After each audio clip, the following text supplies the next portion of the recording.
Je voudrais commencer d'abord par remercier la presse pour leur présence et saluer les responsables de la grande coalition Benno Bokk Yakaar et de la grande majorité présidentielle. Remercier et féliciter les jeunes pour leur mobilisation à cette conférence de presse et dire qu'aujourd'hui, c'est la jeunesse qui est interpellée. C'est la jeunesse de la coalition Benno Bokk Yakaar qui est interpellée. C'est la jeunesse du Sénégal qui est interpellée. L'affaire là, ce n'est pas une affaire du président Macky Sall, ou bien du président Moustapha Niasse, ou bien du président Idrissa Seck, ou bien de Madame Mimi Touré. C'est l'affaire des jeunes. C'est aux jeunes de régler la question des gens de Yewwi. Gars yi bu ñu naxante. Politique ñaar la dox la ak wax ñii doxuñu wax la ñuy def buñ ñu dàq wax ndax ñun nag ñoo am lu nit ñi war a wax ñun ñoo am lu nit ñi war a wax ñoo am lu nit ñi war a dégg wala bëgg a dégg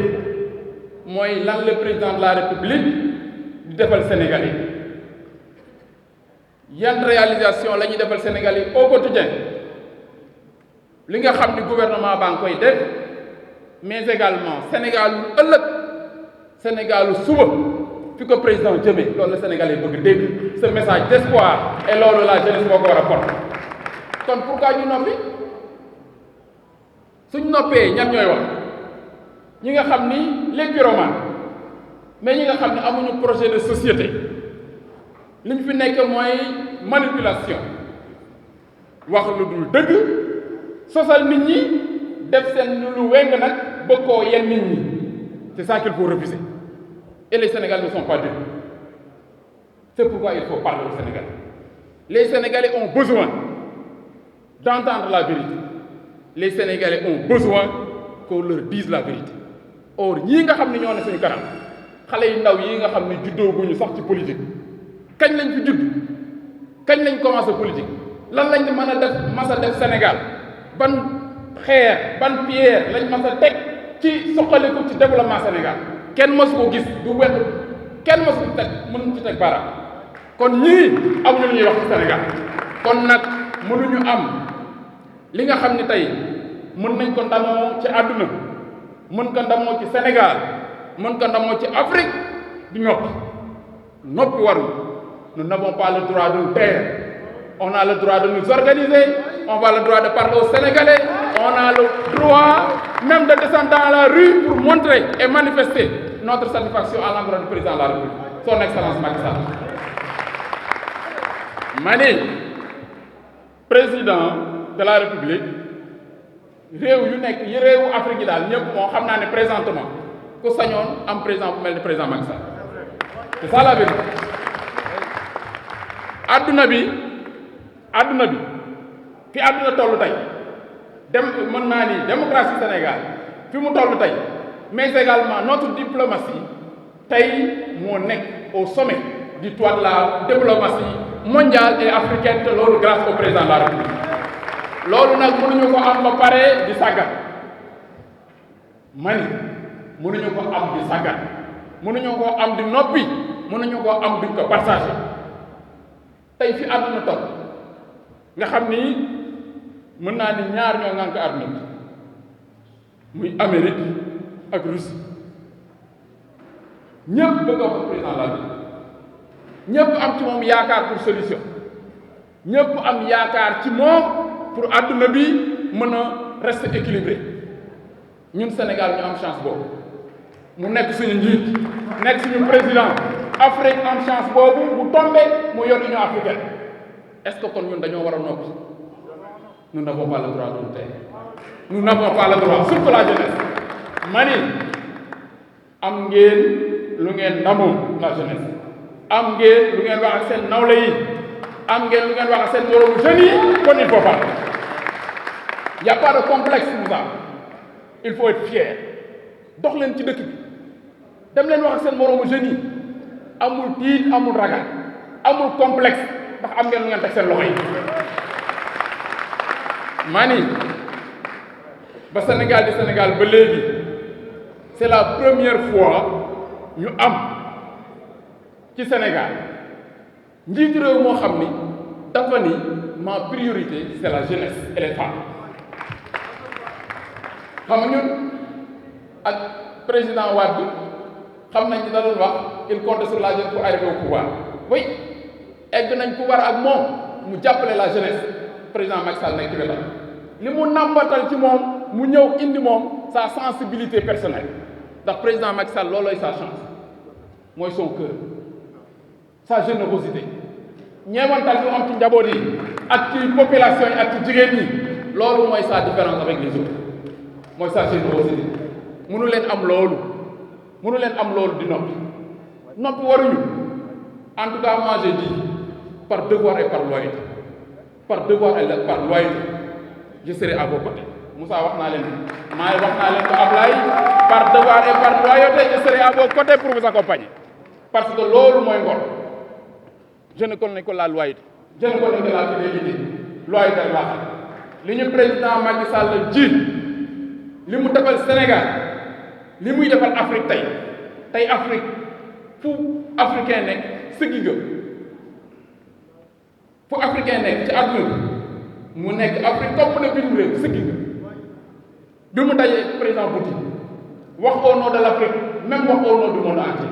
kooku nag bi ñu nekk doomu Sénégal mu nekk suñu président ñuy yaafus wala di noppi kon ñun ñëpp nañ leen wax nañ leen mobiliser c'est ça la vérité ba tax na ñii nga xam ni xuusmaa njàpp yi nga xam ne ay mer ngemb lañu mer ngemb yomb naa daaneel yor mer ngemb dalay song ak xol nga mbotti te ci suuf kon gars yi préparé wu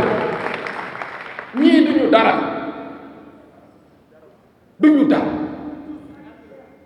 réew mi defuñu li ñu leen di tuddee teguñu ko fi kañ lañ judd li tax ma ne leen woon président Macky Sall bu seen moroomu baay ndax xam naa leen fi def ma ni li tax ma wax leen ko man xam naa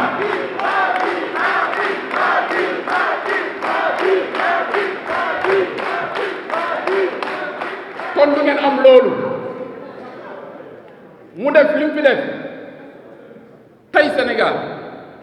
africain bu fi ñëw européen bu fi ñëw gis suñu autoroute yi xool leen tey da ngay jóge fii daw ba Tamba jóge Tamba daw ba Kédougou jóge Kédougou daw ba Kolda ci tëli yoo xam ni mën naa ni ci Sénégal wala Afrique nga koy wër doo ko gis kon ma ni lu tax ñuy noppi dama ni lu tax ñuy nopp jóge fii dem Diamniadio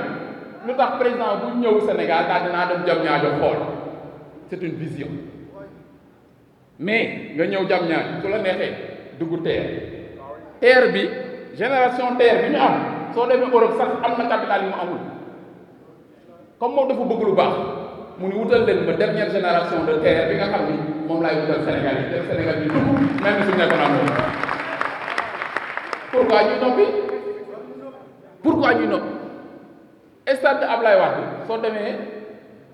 Angleterre nga xam ni mën naa ni Europe ñoo Allemagne ci ñu ëpp xaalis lañ bokk ci ñu ëpp doole mu dem gis li nga xam ne moo gën a baax en Europe daal ni lii laa bëgg jeunesse Sénégal nga xam ne tey ku ñëw Sénégal ku ñëw stade Ablaye Wade yaa ngi xalaat ni yaa ngi en Europe en France en Allemagne wala en Angleterre pourquoi ñu noppi ça c'est pour la jeunesse kon ñun li ñu war a wax dafa bëri secteur boo jël rek mën nga ci wax loo xam ni du jeex te Sénégal yi loolu la ñuy xaar loolu la ñuy xaar ci seen njiit loolu la ñuy xaar ci président de la République nga jël l'éducation nga xam ni mooy waajal suñu société ëllëg mooy waajal la jeunesse mooy waajal ndaw ñi mooy waajal Sénégalu ëllëg dans le domaine de l'éducation nga xam ni mën naa ni liñ ciy def ci budget Sénégal kenn xamul nu mu toll loolu lim ci def ci lycée yi nombre de lycées nombre de collèges mais également université dem leen université Dakar ngeen xool université Dakar dem leen ko ngeen xool ñun bi ñuy jógee université Dakar en 2000 presque ñu ngi woon à peu près 20 000 étudiants 20 000 la ñu tey université Dakar soo moytuwul 100 000 étudiants 100 000 étudiants ndax presque on a 200 000 étudiants mais tey xoolal la cadre xoolal le nombre d'amphi mais nga xool nombre pavillon yi mu fa def université soo fa demee am na foo xam ne soo mën nañ la ko dugal nga defee ni yaa ngi dans un hôtel donc nombre de chambres yi mu def pour les étudiants mais également maintenir principe bi nga xam ne moo doon suñu xeex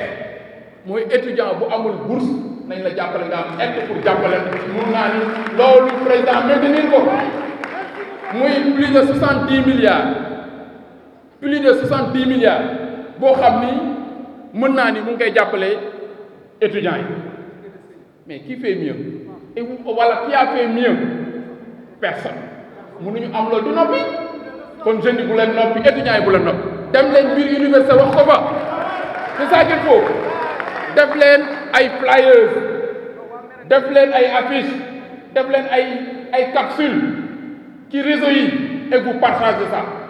ndax les hommes comme je dis c'est comme des lapins dañuy gaaw a fàtte il faut ngeen di dugal seen noppi tout le temps le bilan et les réalisations du président Macky Sall pour ñu bañ ko fàtte c'est ça qu'il faut parce que la répétition est pédagogique loolu ngeen di maintenir kon y a pas de complexe y a pas à avoir peur parce que li ñu fi def nag kenn def ko fi nga jël la santé demal hôpitalu Touba wala nga dem hôpitalu Kédougou wala nga dem hôpitalu Kaffrine wala nga dem hôpitalu Sédhiou wala nga dem bu aj la générosité fi ngay xamee générosité président de la République wala engagement patriotique envers ses concitoyens mooy day xool foo xam ni ñenn ñi suñu leen waxoon ñu yee leen ñeneen kaa leen xool li fi président def ñenn ñi duñ ko gëm mais moom sa culture d'équité sociale sa générosité moo tax soo demee Kédougou comme li mu defal mën naa ni waa Dakar nga dem mën naa ni Kaffrine comme li mu defal waa Dakar nga dem Sédhiou comme li mu defal waa Dakar et même mën naa ni hôpitaux yooyu nekk à l'intérieur du pays souvent ñoo nekk gën a moderne gën a nekk aux normes que hôpitaux yi nga xam ni ñoo nekk ci mën naa dans les capitales kon nga xam ni président sensibilité ci sénégalais yi amul limite générosité amul limite kon loolu mënuñu ko am di noppi c'est ça qu'il faut donc man côté boobu bëgg naa ñun ñëpp ñu gën a laxasaay les jeunes les étudiants les femmes ñun ñëpp partagé li nga xam ne président la mu ngay def beneen bi jël leen programme xëy ndaw ñi c'est la première fois un président de la République sur fonds propres sur budget propre de l'État du Sénégal mobiliser 150 milliards par an 150 pour la jeunesse de ce pays c'est la première fois kenn mas ko def masaam 150 milliards c'est la première fois kenn mas ko def mu ni programme prioritaire sur 3 ans il mobilise 450 milliards 450 milliards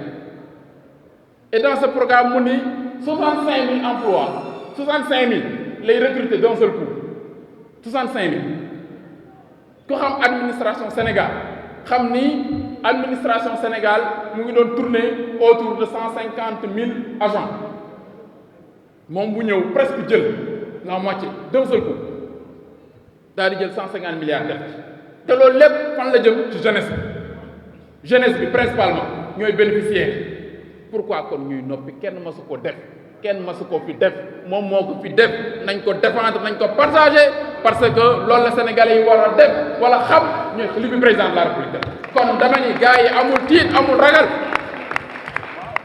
financement yi les financements il a pris 67 milliards ci 150 yi ni pour financer les jeunes et les femmes 67 milliards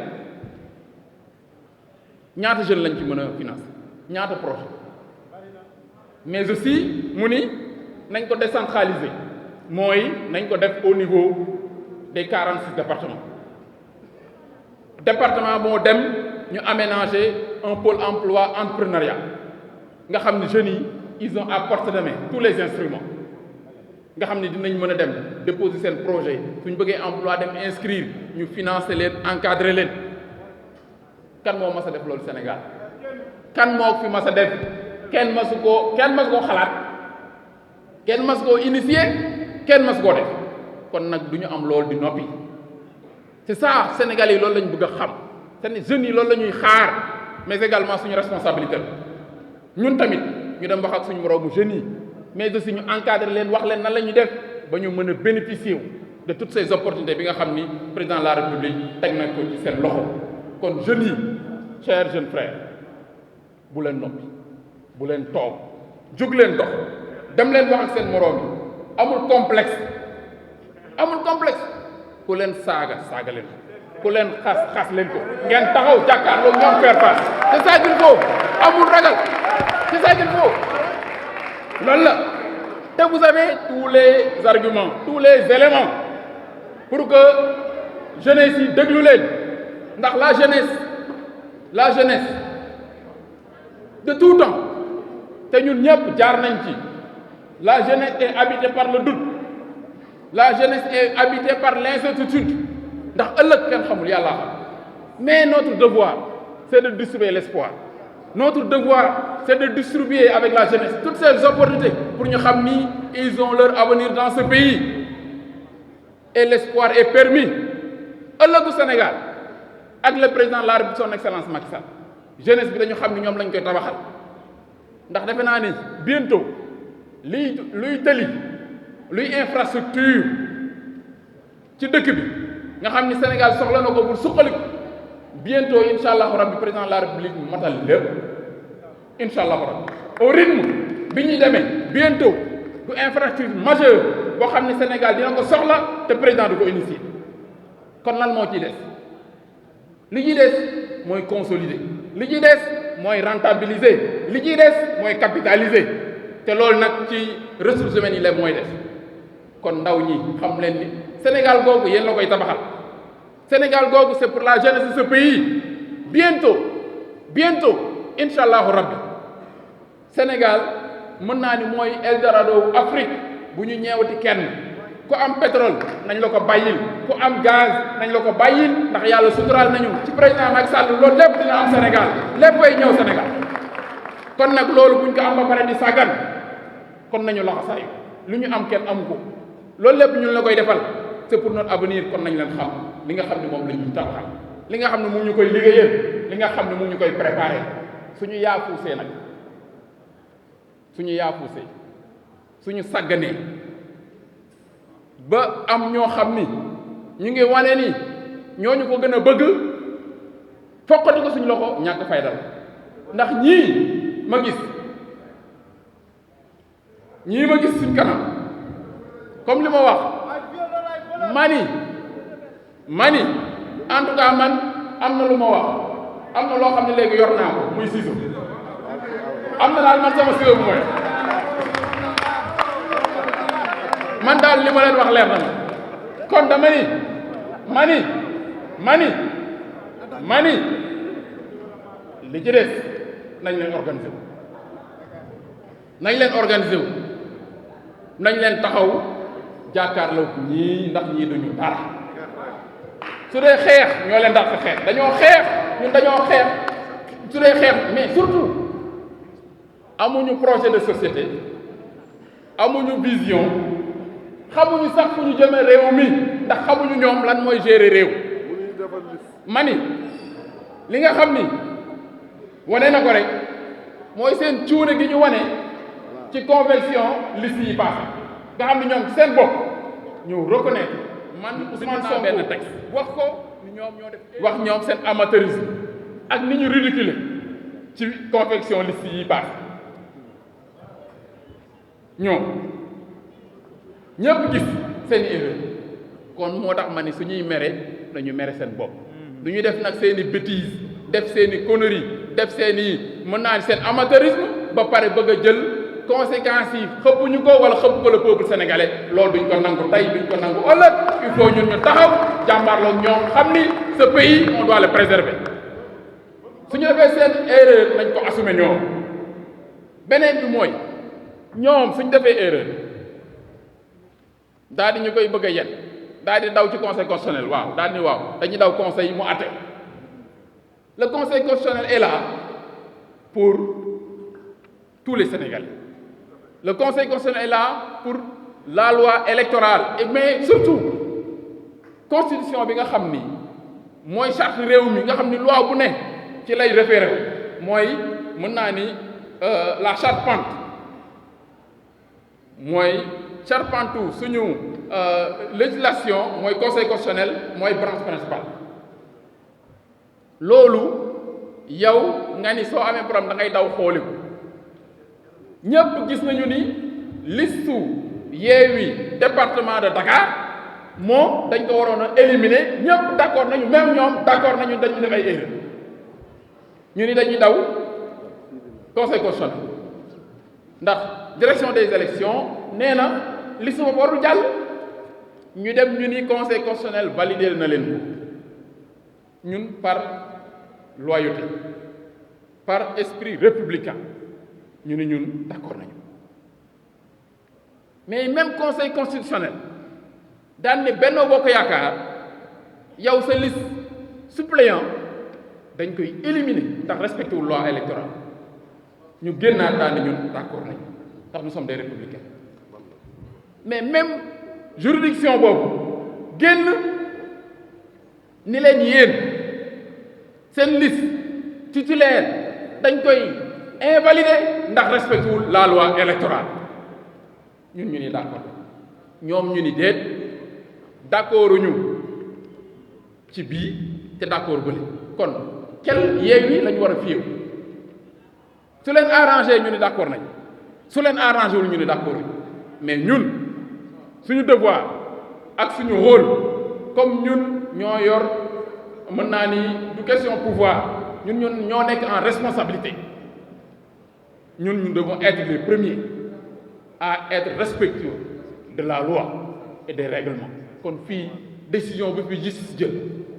par loyauté danañ ci d'accord mais ñoom tamit ils ont l'obligation d'être d'accord ci décision yi nga xam ne la justice daf koy jël à défaut suñu responsabilité en tant que mën naa ni état pour faire respecter la loi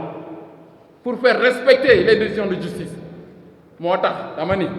lépp loo xam ni loi tëral na ko ñun dinañ ko respecter mais également dinañ ko faire respecter moo tax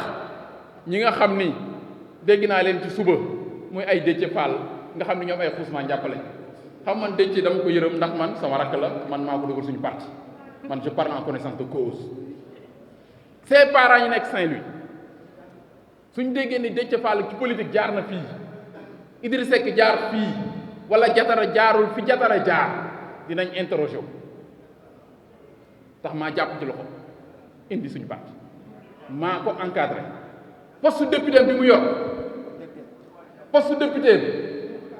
président Idrissa Seck mën na ko seede ak Thierno Bocoum ñett lañu woon Thierno Bocoum Déthié ak man Idrissa ni ma benn poste laa am waxtaan leen seen biir ku ngeen ko jox baax Thierno Bocoum mu ngi may dégg Déthié Fall mu ngi may dégg ñu ni Jatara ñun duñu xëccoog yow poste député bi yaa ko moom ñun ñett ñu dem ci Idrissa ni ko président waxtaan nañu mënu la ngeen tëj ñu ne ko poste député bi ñëpp d'accord nañ ni Jatara moo ko moom Jatara moo ko moom législation bii ñu génn de Idrissa ni ma d'accord mais ñaan naa la ko jël naa ko jox ko Déthié Fall man ko président du ma ci teg baat son poste de député bi may wax bii nii 5 ans kan moom moo sa dégg kan moom moo sa dégg au contraire ma koy jàppale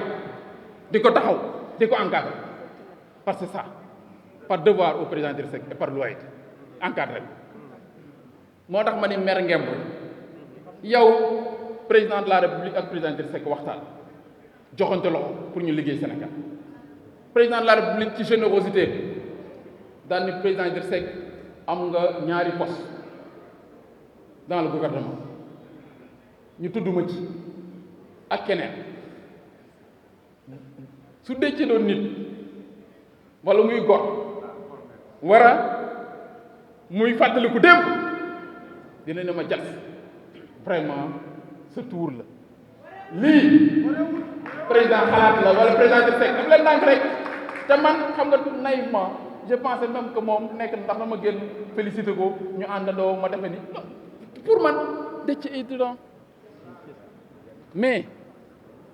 man ma ne fenn Déthié Fall war a tudd rek war a tudd naan parce que jox nañ jatara bàyyi ma wala rek lu tax jatara am te bàyyi ma seen waa kër ñoom ses frères et sœurs ndax li may wax dama ko xam te duma ci am gàcc seen kanam ñoom ndax su ma waxee dinañ xam li tax jatara wax moo tax ma ni ay mer ngem ndax Déthié fa mu nekk du place am xam na ko Déthié Fall su doon gor rek fu Idrissa dee fa la war a dee fu jatara dee fa la war a dee ndax lu mu am ci politique yàlla ak président Idrissa Seck la yàlla jaar la ko ci man kon ñun loolu mooy suñu histoire kon ñun su ma déggee Déthié Fall naan fii dinañu manifester ajjuma kenn mënu leen tere ñu manifester mani comme li président doon wax rek ba ñu egg ci dinañ xam ni dans ce pays est-ce que nous avons un État nous avons la responsabilité ñun dans ce pays mani de préserver nous avons la responsabilité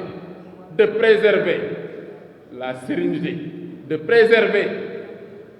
je veux dire la justice mais également de préserver nos populations réew mi réewu yoon la réew mi yoonu droit la mais également sénégalais yi jàmm lañ bëgg sénégalais yi dal lañu xam sénégalais xamul violence bi ñu bëgg a invité violence bi ñu bëgg a dugal xam ni sénégalais duñ leen ci topp mais aussi état bi dina def tout jël ay responsabilités pour préserver la sérénité et la paix dans ce pays ça moom bu yóbboo ñu xam ko ba tax na kon jeunes yi ci loolu rek laa leen di invité encore bu leen nekk à l'origine d'une quelconque tension dans ce pays mais suñu responsabilité la li nga xam ni mooy les acquis démocratiques li nga xam ni mooy la stabilité de ce pays ñu liggéey participer ñu koy préserver wala ñu koy renforcer ba tax na dans ce cadre il faut que vous soyez prêts il faut que la jeunesse de notre coalition soit prête à faire face à ces pyromanes qui sont en train de semer la zizanie dans ce pays il faut que ça cesse loolu moom il faut ñu wan leen ni liñ naan fulla mooy jaay Dakar ñun ñoo yor Dakar gi ñooy koy jaay te loolu moom defe naa ni am nañ les moyens et les outils de préserver la paix et la sécurité dans ce pays on a la loi avec nous on a la justice avec nous on a l'autorité avec nous li ci des sur le plan politique on est 70% de l'électorat coalition Benno Bokk Yaakaar 70% la ñun duñu ay 10% ay 15 ak 8% mani nous sommes 70% de l'électorat mënuñu am 70% de l'électorat ba pare di bàyyi ñoo xam ni ay plus fortes lañ doon jàlle assemblée di ñëw di ñu perturber wala di ñu fontoo loolu on doit plus l'accepter kon nag ci loolu la jeunesse dañ leen préparer wu il faut qu'on s'organise il faut ñuy organiser wu di organiser ay rassemblement di organiser ay mobilisation di renouveler notre mobilisation notre loyauté et notre fidélité au président de la République et à la coalition Benno Bokk Yaakaar. ba tax na kon ci loolu rek laa doon invité li ci des nag xam nga man je suis quelqu'un boo xam ni je suis pas trop formaliste moo tax dañoo bàyyi may déroulé rek.